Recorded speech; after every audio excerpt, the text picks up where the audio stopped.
지난 영상에 이어 삼성 2편 바로 시작하겠습니다.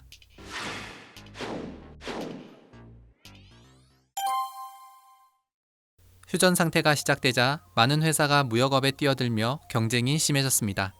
병철은 전부터 제조업으로 진출할 계획을 가지고 있었는데 때마침 정부가 수입 대체산업 육성 계획을 추진하면서 제조업에 진출하기 아주 적절한 시기가 만들어졌습니다.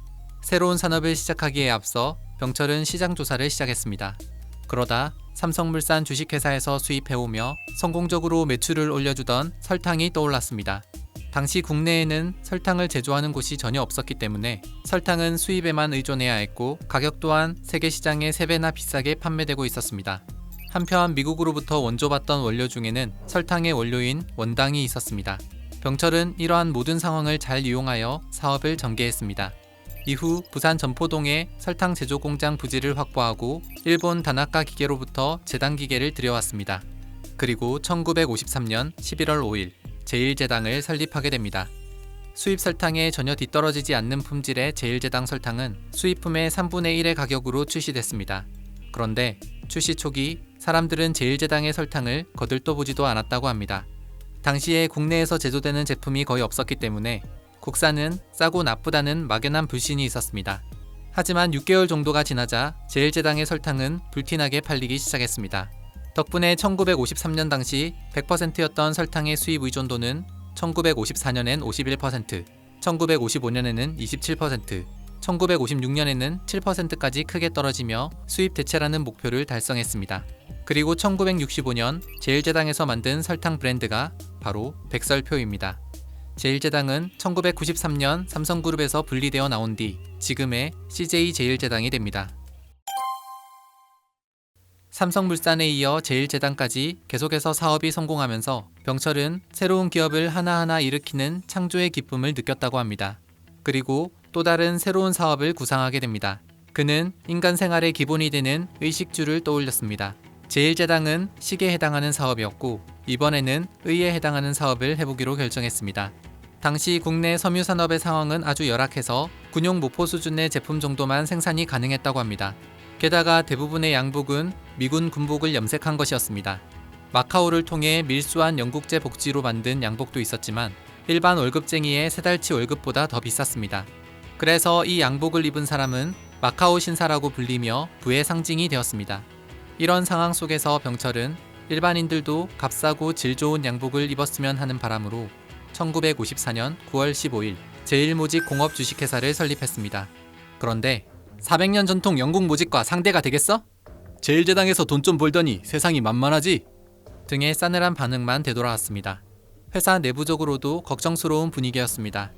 국내 최초로 모직 공장을 짓는 것이었기 때문에 사내 경영진은 작은 규모로 시작하길 바랐습니다. 하지만 병철은 생산 원가를 낮추면서도 품질 좋은 상품을 만들기 위해서는 대규모 최신식 공장을 지어야 한다고 생각했습니다.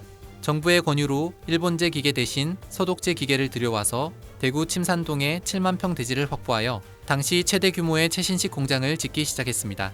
그리고 1955년 12월 제1모직 소모사 공장 완공을 시작으로 1956년 초까지 방모, 직포, 염색, 가공 공장을 차례대로 완공했습니다. 한편 공장이 건설되는 동안에도 원모 염색, 가공, 방직, 기계 등의 여러 영역을 담당하는 직원들을 영국, 프랑스, 독일, 이탈리아 등지에 보내 6개월간 관련 기술을 배워오도록 하는 것도 잊지 않았습니다. 그렇게 제1모직은 원단을 생산해내기 시작했습니다. 그것이 바로 골덴텍스입니다. 비록 영국산 모직만큼 훌륭하지는 못했지만 국내 최고의 모직 원단임은 분명했습니다. 게다가 영국산 모직의 5분의 1 가격으로 가성비가 뛰어났습니다. 또한 병철은 서울 을지로에 있던 제1모직 사옥 1층에 직접 양복점을 차리고 양복을 생산했습니다.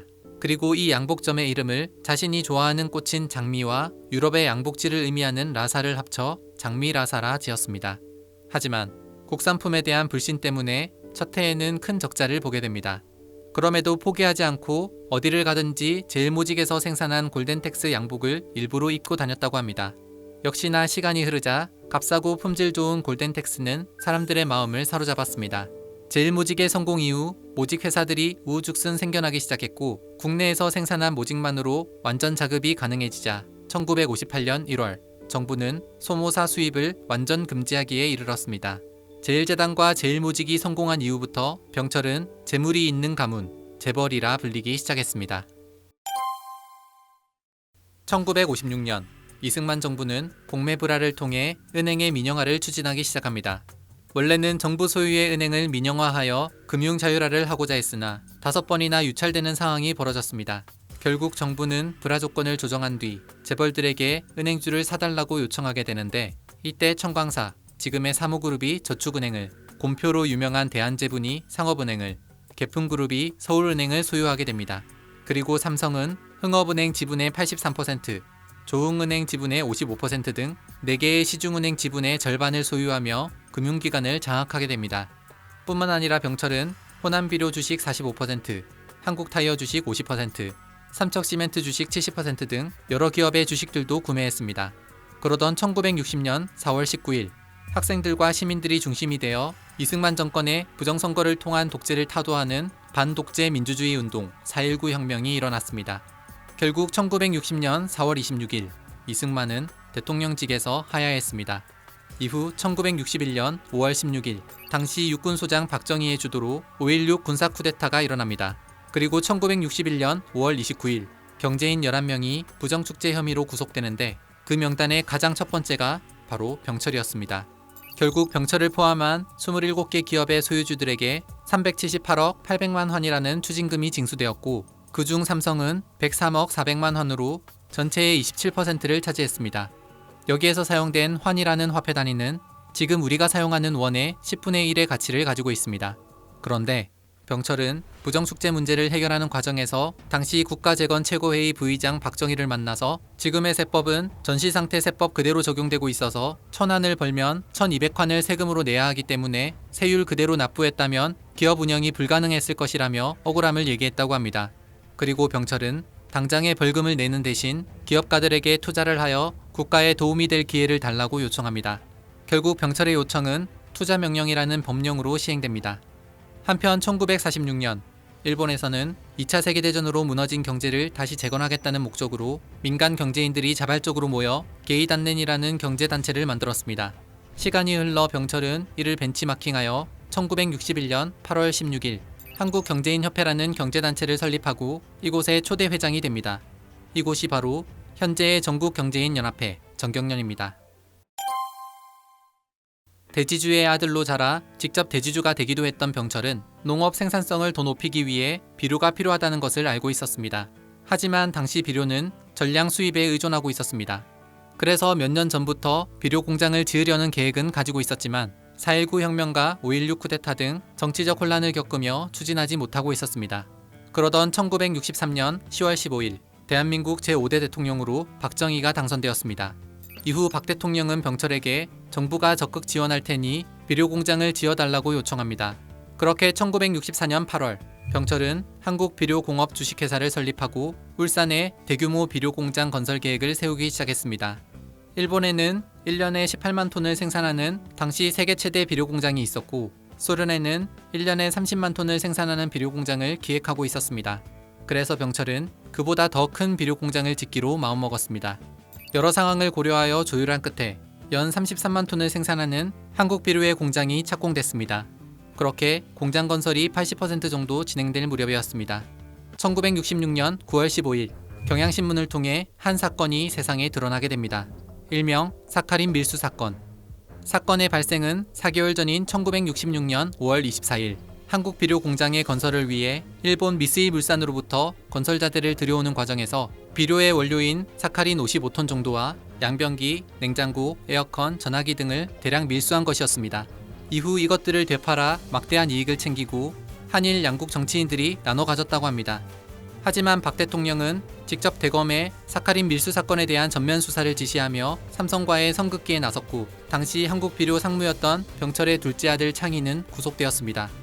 결국 1966년 9월 22일 병철은 기자회견을 통해 한국비료의 자기 지분 51%를 국가에 기부하며 재계 은퇴를 선언했습니다. 참고로 이 사건 때문에 당시 국회의원이던 김두한은 국회 대정부 질의 도중 똥이나 처먹어 이 새끼들아! 라고 외치며 똥물을 뿌린 국회 오물투척 사건이 일어나기도 했습니다. 그런데 훗날 병철의 첫째 아들 맹희는 회고록을 통해 사카린 밀수 사건은 자신이 직접 현장 지휘했으며 박정희 정부와 삼성이 공모한 조직적인 밀수였다고 고백했습니다. 한국 비료를 국가에 기부한 지 30년 가까이 지난 1994년이 되어서야 다시 삼성이 인수하여 삼성정밀화학으로 사명을 바꾸는데 이후 2015년 롯데케미칼에 매각하며 지금의 롯데정밀화학이 되었습니다. 4.19 혁명과 5.16 쿠데타를 거치며 부정축제자로 낙인 찍힌 병철은 경제인의 힘에 한계를 느꼈다고 합니다.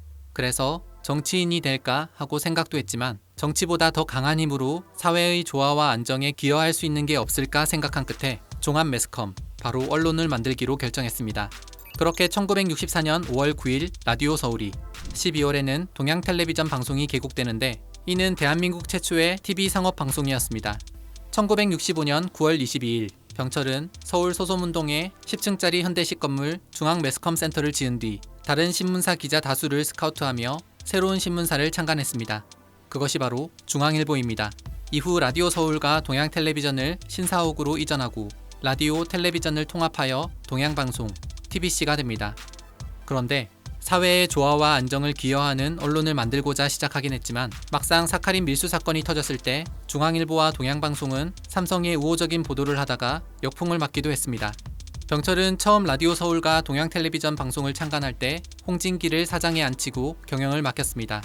그리고 1967년 4월 30일 병철과 진기는 사돈의 연을 맺게 되는데 병철의 셋째 아들 이건희와 진기의 첫째 딸 홍라희가 결혼을 한 것입니다.